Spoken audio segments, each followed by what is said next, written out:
कोचीन आंतरराष्ट्रीय लघुपट महोत्सव केरलामध्ये एक नाही तर दोन दोन पुरस्कार पर्ण या मराठी लघुपटाला प्राप्त झाले.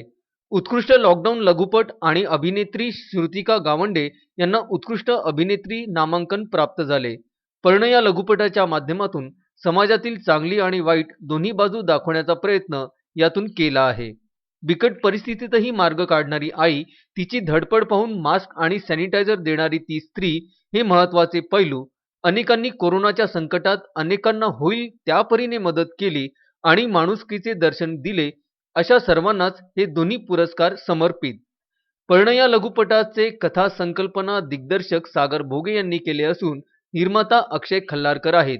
तसेच कलाकार श्रुतिका गावंडे, भाग्यश्री देहानकर, भारत वानखडे, मनीष टावलारे, आशिष सुंदरकर, चेतन उंब्रकर, श्रावणी तांत्रपाडे, गौतमरो दामोदर, बालकलाकार श्रावणी सगणे असून संकलन भारत वानखडे, सहाय्यक संचालक आशिष सुंदरकर, क्रिएटिव्ह डायरेक्टर कीर्तिनंदन इंगोले, छायांकन अक्षय खल्लारकर, सहछायांकन विशाल वानखडे, पार्श्वसंगीत संतोष काकडे, डबिंग विक्की हांडा, उत्पादन व्यवस्थापक भूषण जोंधळे आणि सुमित जगताप यांनी केले.